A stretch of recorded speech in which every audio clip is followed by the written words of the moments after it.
Iranian revolution کا actual state کیا ہے، اور اگر ایک نیا جنگ ہوا تو کتنے پرسنٹیج وہ پورے ایرانین پاپولیشن میں تیار ہیں وہ جنگ کرنے میں؟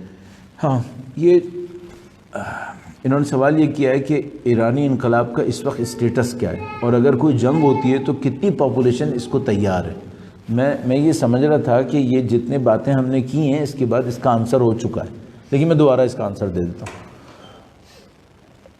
دشمن کی انڈرسٹینڈنگ یہ تھی، ابھی میں نے سوال کے جواب میں کہا، دشمن کی انڈرسٹینڈنگ یہ تھی کہ سسٹم ویک ہے، اسٹرائک کے لیے رائٹ ٹائم ہے، یہ دشمن کی انڈرسٹینڈنگ تھی۔ جو قاسم سلیمانی کی شہادت نے ثابت کیا وہ یہ کہ یہ سمجھ رہے تھے ویک ہے، یہ ویک نہیں ہے، بہت اسٹرانگ ہے۔ اور اسٹرینتھ کی نشانی کیا ہے؟ پبلک کی اپیئرنس، جو پبلک ملینز آف نمبر کے اندر سامنے آئے، یہ اس کی اسٹرینتھ ہے۔ اگر جنگ ہوگی تو کتنے لوگ ساتھ دیں گے؟ میں اس کے جواب میں یہ کہوں گا، اگر جنگ میں امریکہ کے جیتنے کا چانس 50% بھی ہوتا تو امریکن حملہ کر چکے ہوتے۔ اگر انہوں نے حملہ نہیں کیا، انہوں نے جنگ اوائڈ کی ہے، اس کا مطلب کیا ہے؟ ان کے جیتنے کا یہاں پہ چانس نہیں تھا۔ اور میں آپ کی خدمت میں کئی دفعہ اس پروگرام کے تھرو یہ بات کہہ چکا ہوں کہ بہت سارے لوگ ایران میں اس بات کی آرزو کر رہے تھے، پہلی دفعہ میں کہہ چکا ہوں کہ کاش امریکہ جنگ کر لے۔ کیوں؟ کیونکہ سب کو معلوم ہے اگر امریکہ نہیں جنگ کرے گا تو کچھ عرصے زندہ رہے گا، پھر مرے گا، اور اگر جنگ کرے گا تو فوراً مرے گا۔ اور اس کی نشانی میں بتا رہا ہوں، اگر ان کے پاس جیتنے کا کوئی چانس ہوتا، یہ لوگ اٹیک کر چکے ہوتے اور یہ اپنی دانش میں ایران کو ختم کر چکے ہوتے۔ یہ جو جنگ نہیں ہوئی ہے اس کی صرف ایک وجہ ہے، اس کا مطلب ہے ان کو پتہ ہے یہ لوگ اتنے مضبوط ہیں، ایرانی اتنے مضبوط ہیں کہ ان سے جنگ جیتنا ممکن نہیں ہے ان کے لیے، ورنہ یہ حملے ہو چکے ہوتے سارے۔ اچھا، جو ایران اور یو ایس اے کے بیچ میں ابھی جو ایکچوئل سچویشن ہے اس میں رشیا کا پوزیشن کیا ہے؟ یہ بہت امپورٹنٹ بات ہے کہ بھائی یہ جو رشیا کا رول ہے، یہ رول کیا ہے یہاں پر۔ تو ہم دو طریقے سے اس کو دیکھ سکتے ہیں۔ ایک دفعہ ہم یہ سوچیں کہ رشیا ایک ایسا دوست ہے جو قابل اعتماد ہے اور اس کے اوپر سارا اعتماد کیا جا سکتا ہے، تو میں کہوں گا جب تک کسی کے پیچھے خدا نہ ہو یہ نہیں کیا جا سکتا۔ اگر کسی کے پیچھے خدا ہو، یعنی وہ خدا کے لیے کام کر رہا ہو، تو اس کے اوپر آپ اتنا اعتماد کر سکتے ہیں کہ آپ یہ کہیں کہ بھئی میں اس کے اوپر سارا اعتماد کروں گا۔ رشیا خدا کے لیے کام نہیں کر رہا ہے، رشیا اپنے لیے کام کر رہا ہے۔ اس کا مطلب کیا ہے؟ آپ کو بہت کیئرفل رہنا پڑے گا کہ اگر اس نے کبھی اپنا موقع نکالنا چاہا تو یہ آپ کو بھی بیچ دے گا، یہ آپ کو بھی بیچے گا۔ ہاں، ابھی رشینز کو ایک بات پتہ ہے، وہ یہ کہ اگر ان کو امریکن سے لڑنا ہے تو ان کو مقاومت کا ساتھ دینا پڑے گا۔ تو میں سمجھتا ہوں ابھی اور آج کے بعد سے کافی عرصے تک رشینز مقاومت کا ساتھ دیں گے، وہ ایرانیوں کو اور حزب اللہ کا ساتھ دیں گے، شام کا ساتھ دیں گے، چونکہ ان کو پتہ ہے کہ اگر ان کو اینٹی امریکن کسی بلاک کو لیڈ کرنا ہے یا اس کے اندر پارٹیسپیٹ کرنا ہے تو ان کو اسی بلاک کا ساتھ دینا پڑے گا۔ چائنا بھی، میرا اپنے خیال ہے جو میری ابھی تک انڈرسٹینڈنگ ہے وہ یہ کہ چائنا کو اچھی طرح پتہ ہے کہ اس کو اگر اینٹی امریکن بلاک کا لیڈ کرنا ہے یا پارٹیسپیٹ کرنا ہے تو انہی لوگوں کے ساتھ کھڑا ہونا ہوگا، یعنی رشینز کے ساتھ اور ایرانیوں کے ساتھ۔ تو میرا اپنے خیال ہے کہ فی الحال کم از کم یہ الائنس اسٹرانگ الائنس ہے، ابھی رشینز کوئی غداری نہیں کریں گے، ابھی ان کی نیڈ ہے کہ ان کو مقاومت کا ساتھ دینا ہوگا۔ فی الحال وہ قابل اعتماد رہیں گے، لیکن ایسا نہیں ہو سکتا کہ ہم کہیں گے بھئی یہ آنکھیں بند کر کے ان کے اوپر اعتماد کیا جا سکتا ہے، ایسا کوئی نہیں ہو سکتا۔ اچھا، ایک اور سوال ہے کہ آیا ہم تھرڈ ورلڈ وار کے یعنی ہم ٹورڈ جا رہے ہیں؟ میرا اپنے خیال ہے، انہوں نے سوال کیا کہ کیا ہم تھرڈ ورلڈ وار کی طرف جا رہے ہیں، تو مثال کے طور پر جب تک ایرانیوں نے جواب نہیں دیا تھا تو سب لوگ یہ کہہ رہے تھے بھائی تھرڈ ورلڈ وار شروع ہونے والی ہے۔ جب ایرانیوں نے جواب دے دیا تو اس کے بعد ایک دن تک، تو جب تک ٹرمپ نے تقریر نہیں کی تھی، لوگ کہتے شاید تھرڈ ورلڈ وار شروع ہونے والی ہے۔ بھائی وار کے اندر دو پارٹیز ہوتی ہیں، اگر ورلڈ وار ہونی ہوتی ہے تو ہمیں دو پارٹیز چاہیے ہوتی ہیں جن کی طاقت اتنی ہو کہ وہ لمبی مدت کی جنگ لڑ سکیں۔ اگر آپ نے فرسٹ ورلڈ وار دیکھی تو اس میں ایک طرف کچھ ملک تھے، دوسری طرف کچھ ملک تھے، دونوں ملک کئی سال جنگ لڑ سکتے تھے۔ سیکنڈ ورلڈ وار کے اندر ایک طرف کچھ ملک، ایک طرف کچھ ملک، اور دونوں ملک 6 سال تک جنگ لڑ سکے تھے۔ میں آپ سے ایک سوال پوچھوں گا, اگر تھرڈ ورلڈ وار ہونی ہے تو وہ دو طرف کون سی ہیں جو کئی سال جنگ لڑ سکتے ہیں؟ کون سی پارٹی ہے وہ؟ امریکہ ہے کیا وہ کئی سال جنگ لڑ سکتے ہیں؟ تو میں آپ سکون سے کہہ رہا ہوں کہ ایک سال بھی جنگ نہیں لڑ سکتے, ایک سال بھی جنگ نہیں لڑ سکتے. اس سینس میں تھرڈ ورلڈ وار نہیں ہونے والی. کیوں؟ کیونکہ یہاں پہ دو پارٹیز نہیں ہیں ایسی کہ جو کئی سال تک جنگ لڑ سکتی ہوں. ہاں اگر کوئی نئے بلاکس بن جائیں, کوئی نئے الائنس بن جائیں, ہاں پھر اس وقت سوچنا پڑے گا. لیکن کرنٹ سینیریو کے اندر ہم یہ سوچیں ایک طرف امریکہ ہے, دوسری طرف مثلا ایران اور رشینز وغیرہ ہیں, اور امریکہ کئی سال تک اس بلاک سے لڑ سکتا ہے. امپاسبل. امریکہ یہ جنگ کئی سال تک نہیں لڑ سکتا. اس کا مطلب ہے تھرڈ ورلڈ وار اس سینس میں نہیں ہوگی. پھر ایک اور کوشچن ہے ہمارے پاس, آیا تھرڈ ورلڈ وار کو کنونشنل وار کے اندر ہونا ہے یا اس کا اسٹائل کچھ اور ہوگا؟ ہاں یہ بہت بڑی سوچنے کی بات ہے. شاید, میرا اپنے خیال ہے, شاید ہم لوگ تھرڈ ورلڈ وار کے اندر ہی رہ رہے ہیں اس وقت, اسٹائل ڈفرینٹ ہے. تو میرا اپنے خیال ہے اگر ہم یہ سوچیں تھرڈ ورلڈ وار یعنی کچھ کنٹریز کا الائنس, کچھ کنٹریز کا الائنس, یہ اس کی بارڈر کراس کرے گا, وہ اس کی بارڈر کراس کرے گا, نہیں, یہ پیٹرن یہاں پہ نہیں ہے. اگر یہ پیٹرن نہیں ہے تو جس پیٹرن کے اوپر وار چل رہی ہے تو یہ تھرڈ ورلڈ وار ہے ایکچولی میرے اپنے خیال کے اندر. تو ہم اس کو موو ہوتا دیکھ رہے ہیں, اور انشاءاللہ خدا متعال نے چاہا تو ہمیں امریکن بلاک کی شکست بہت تیزی سے نظر آ رہی ہے. تو اگر یہ تھرڈ ورلڈ ہے بھی تو یہ زیادہ عرصے نہیں چلے گی. امریکن بلاک بہت تیزی سے شکست کی طرف جا رہا ہے اور یہ یقیناً ختم ہونے کی طرف جائے گا. اچھا, ایک اور سوال ہے کہ اس وار میں یعنی اس امریکہ اور ایران کے بیچ میں یوروپین اور انڈین کا بھی سٹیٹس کیا ہو؟ ہاں, بہت سارے پلیئرز ہیں جو ایران اور امریکہ کی وار کے درمیان کہیں نہ کہیں بیچ میں کھڑے ہیں. مثال کے طور پر چائنیز کیا کر رہے ہیں, یورپینز کیا کر رہے ہیں, اسی طریقے سے مثلا جیسے انہوں نے کہا بھائی انڈینز کیا کر رہے ہیں. تو ایک بات ہمیشہ ہمیں اپنے ذہن میں رکھنی ہوتی ہے, وہ یہ کہ اگر ہم یہ سوچیں کہ ہمارے سخت وقت میں کوئی قربانی دے کر ساتھ دے گا, یہ نہیں ہونے والا. تو مثلا یورپینز قربانی دیں گے اور ایران کا ساتھ دے دیں گے, کبھی نہیں ہوگا. انڈینز قربانی دیں گے اور ساتھ دیں گے, نہیں, یہ نہیں ہونے والا. اصلی جنگ آپ کو خود لڑنی ہوتی ہے. یہ سب لوگ کیا کر رہے ہیں, ان سب کو پتہ ہے کہ امریکہ کے اندر لمبی مدت کی طاقت نہیں ہے. یہ لوگ مردار کے لاش کے گرنے کا انتظار کر رہے ہیں. چائنیز انتظار کر رہے ہیں کبھی تو امریکہ ختم ہوگا, جب امریکہ ختم ہوگا تو ہم اونلی پاور ہوں گے. یورپینز امریکہ کے نیچے 60-70 سال سے زندگی گزار رہے ہیں. اب ان کو پتہ ہے کہ وہ جو امریکہ ہمیں دبا دبا کے ہمارے اوپر سر پہ چڑھتا تھا, اب اس کا معاملہ اینڈ پر ہے. تو یہ لوگ اس کے لاشے کا انتظار کر رہے ہیں, اور اس کے بعد سب لوگ اپنے اپنے بینیفٹ لینے کی کوشش کریں گے کہ ہمیں اس لاشے سے کیا نصیب ہونے والا ہے. تو میرا اپنے خیال ہے کہ یہ جرأت مند کردار نہیں ہے ان لوگوں کا. ان لوگوں کا کردار ڈرپوکی اور بزدلی کے اوپر مبنی ہے. ان کے اندر وہ ہمت نہیں ہے کہ وہ آئیں سامنے اور مثال کے طور پر امریکنز کو چیلنج کر لیں, یا مثال کے طور پر اس سے بڑی بات کہوں گے مثلا حق اور باطل کا ساتھ دیں. نہیں, ان کے اندر وہ طاقت نہیں ہے. اچھا, ایک اور سوال ہے کہ ابھی جمعے کا خطبہ میں سید سیستانی کا اسٹیٹمنٹ یہ تھا کہ دوسرے ملکوں کو انٹرفرنس کرنا نہیں کرنا چاہیے, اور سید خامنہ ای کا اس کا یہ رائے ہے, یعنی اس کا یہ اسٹیٹمنٹ ہے ابھی کہ جتنے بھی عراق میں وہ امریکن بیسز ہیں اس کو یعنی فائرنگ کرنا چاہیے. تو ابھی ہم دیکھ رہے ہیں کہ آغا سیستانی اور سید خامنہ ای کا جو رائے ہے وہ ٹکرا رہا ہے. ہاں, میں جس بات کو بار بار فیل کر رہا ہوں نا, وہ یہاں پہ جو زیادہ تر سوال کرنے والے ہیں وہ صرف اس کو ثابت کرنا چاہتے ہیں کہ سسٹم خراب ہے, معاملہ خراب ہے, اور کوئی سوال ایسا نہیں ہے جو یہ لگے کہ بھائی کچھ سمجھنے کے لیے ہونا چاہ رہا ہے. تو میں ٹرولی ڈس اپوائنٹڈ ہوں ان کوشچنس کو سن کے کہ مجھے ان میں جان نظر نہیں آ رہی. اچھا, اب یہ جو سوال ہے وہ بھی یہی ہے کہ بھائی یہ آیت اللہ العظمیٰ سیستانی اور رہبر معظم کے درمیان کوئی کانفلکٹ چل رہا ہے. اگر یہ کانفلکٹ ہوتا نا تو الحمدللہ رب العالمین جو یہ آخری چند سالوں کے اندر کامیابیاں نصیب ہوئی ہیں, یہ کامیابیاں نصیب نہیں ہونی تھی. جب آیت اللہ العظمیٰ سیستانی نے حشد الشعبی کا اعلان کیا IS سے لڑنے کے لیے, اس حشد الشعبی کی مدد کس نے کی تھی؟ کیوں آیت اللہ العظمیٰ سیستانی نے حاج قاسم سلیمانی کی شہادت کے اوپر پیغام ایشو کیا؟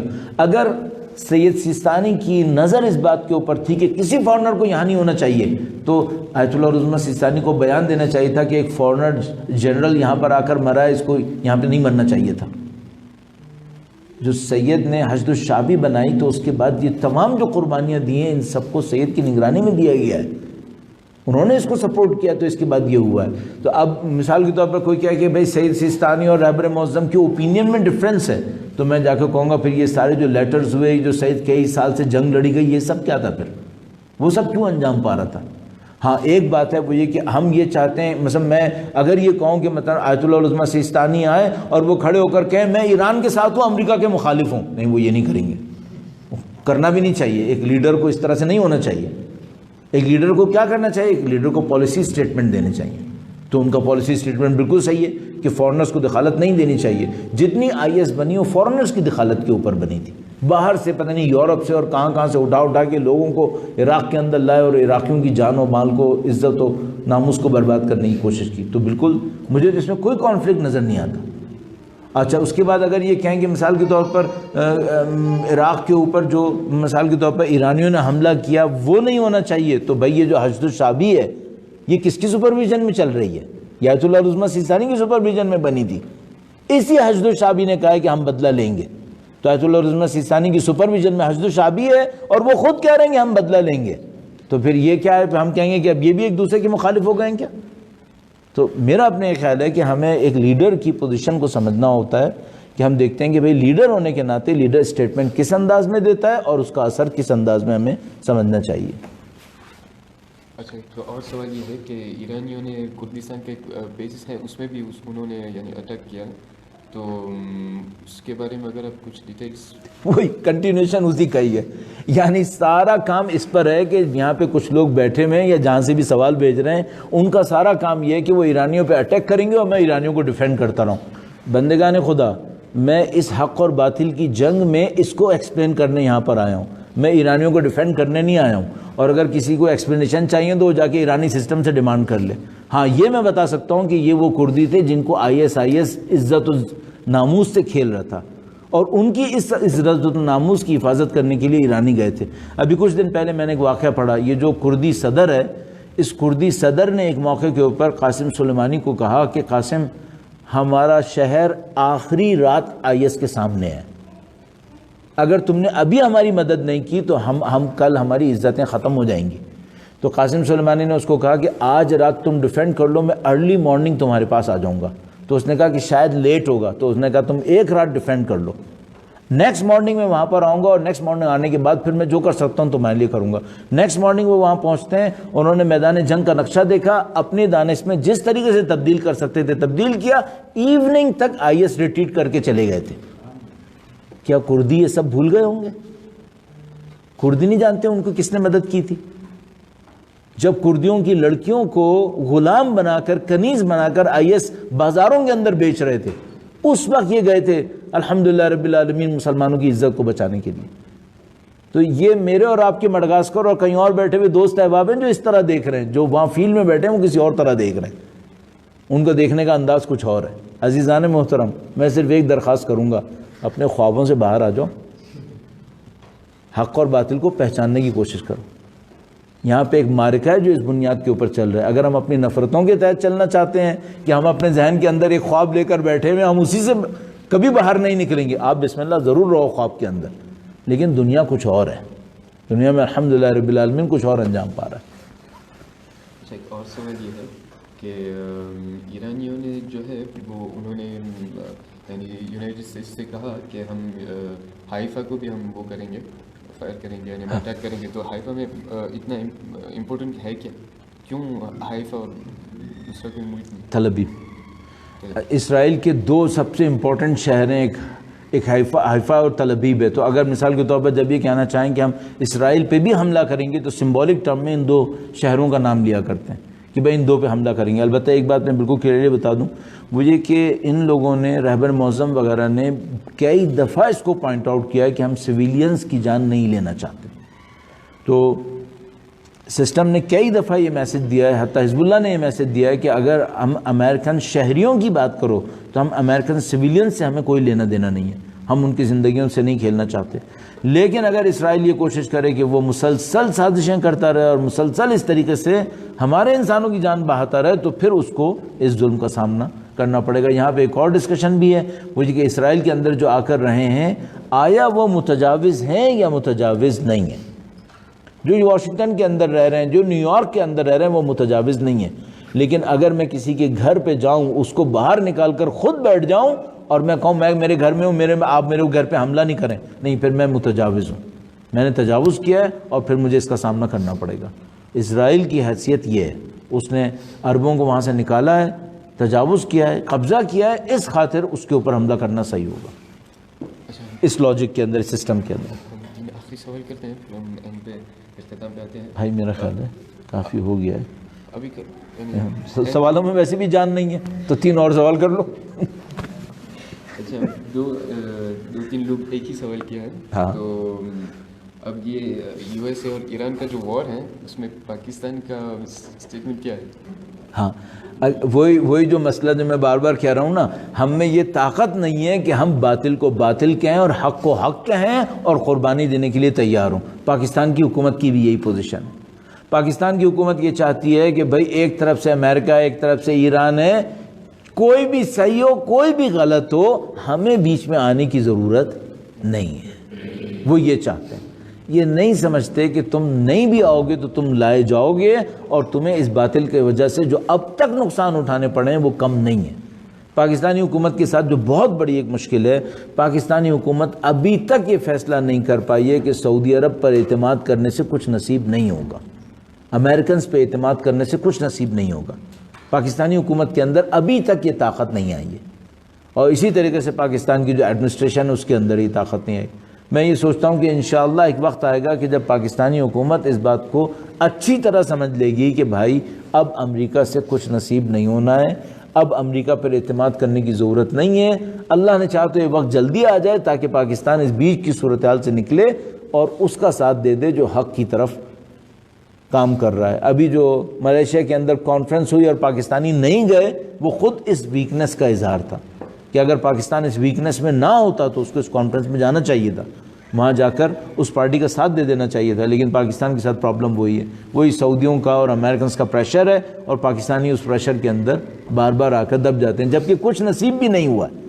آج ہی میں پڑھ رہا تھا کہ پتہ نہیں کتنے بلین ڈالر پاکستان نے صرف 1990 سے اب تک لاس اٹھایا ہے اس امریکن وار کے اندر پارٹیسپیٹ کرنے پر۔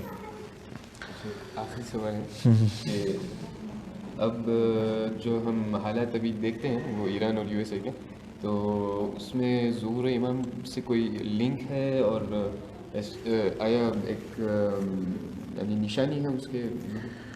ہاں، سوال انہوں نے کیا کہ یہ جو آخری حالات ہیں کیا اس میں ظہور امام سے کوئی نشانی ہے؟ اچھا، ہم لوگوں کا بہت آسان طریقہ کار یہ ہوتا ہے کہ جیسے ہی کوئی شہید ہوتا ہے ہم کسی نشانی کو امپلیمنٹ کرتے ہیں اور کہتے ہیں یہ ظہور کی فلاں نشانی پوری ہو گئی۔ وہ مدینے میں ایک بچہ شہید کر دیا گیا تھا تو کسی نے کہا یہ وہ نفس زکیہ تھا، یا مثلاً ابھی یہ طریقہ کار صحیح نہیں ہے، میرے خیال میں یہ طریقہ کار صحیح نہیں ہے۔ ظہور امام کوئی ایسی چھپی ہوئی چیز نہیں ہوگی کہ وہ خاموشی سے ہو جائے اور ہمیں پتہ نہ چلے، نہیں، ظہور امام علنی ہونے والی ہے، اور یہ کوئی ایسی نشانیاں بھی نہیں ہوں گی جس کو کچھ لوگ سمجھ پائیں گے کچھ لوگ نہیں سمجھ پائیں گے۔ ہاں، ایک بات مجھے پتہ ہے، یہ چانس ہے کہ میں اور آپ اگر حق اور باطل میں حق کا ساتھ دینے کی طاقت نہ رکھے ہوں تو کربلا ہماری آنکھوں کے سامنے ہوتی رہے گی اور ہم نہیں ہلیں گے، نعوذ باللہ تعالیٰ۔ تو مشکل یہ نہیں ہے کہ کون سی نشانی کہاں کیا اشارہ کر رہی ہے، مشکل یہ ہے کہ جس حق کو ہم پہچان لیتے ہیں اس حق کا ساتھ دیتے ہیں یا نہیں دیتے۔ اور میں نے عرض کیا کہ اگر خدا نہ کرے ہماری عادت یہ ہے کہ حق اور باطل میں ہم حق کا ساتھ نہیں دیتے تو پھر نشانی نہیں، خود امام بھی تشریف لے آئیں گے تو نعوذ باللہ تعالیٰ ہم کچھ اور تعویل بنا کے بیٹھ جائیں گے، نعوذ باللہ تعالیٰ کہ اس خاطر ہمیں ساتھ نہیں دینا ہے۔ تو اگر کسی کو واقعاً تیاری کرنی ہے، واقعاً وہ کیئرفل ہے کہ امام کا میں ساتھ دینا چاہتا ہوں، تو بھائی تھوڑا اپنی عادت ڈالو کہ اگر ایک چیز حق ہے تو اسے حق بولو، کوئی چیز باطل ہے تو اسے باطل بولو، اور تھوڑا بہت قربانیاں بھی دینی پڑتی ہیں پھر اس کے اندر۔ جزاکم اللہ، خدا آپ کو حفظ فرمائے۔ انشاءاللہ میں اس سے بہتر سوالات ایکسپیکٹ کر رہا تھا، حقیقت یہ ہے، میں پرسنلی میں کہہ رہا ہوں، میں اس سے بہتر سوالات ایکسپیکٹ کر رہا تھا. میں اس پروگرام کی پروڈکٹیوٹی کو اتنا نہیں دیکھ پا رہا جتنا میں ایکسپیکٹ کر رہا تھا، اور اس کی وجہ 2-3 چیزیں. ایک تو یہ کہ تھوڑا سا آرگنائزیشن کا ایشو تھا، یہ اسپیکر کا بھی ایشو تھا، اور میرا اپنا یہ خیال ہے کہ جس طرح سے ہم چاہتے تھے کہ یہ آرگنائز ہو، یہ پروگرام ویسے آرگنائز نہیں ہوا تھا. اس کی پروڈکٹیوٹی اس سے بہتر ہو سکتی تھی، لیکن اسٹارٹنگ پوائنٹ کے طور پر اس کو لے لیجئے کہ انشاءاللہ آئندہ کبھی کوئی ایسا پروگرام کریں تو اس کو تھوڑا سا زیادہ بہتر طریقے سے آرگنائز کریں تاکہ انشاءاللہ اس کی پروڈکٹیوٹی اس سے بہتر ہو سکے. شکریہ. درود بھیجیں محمد و آل محمد پر.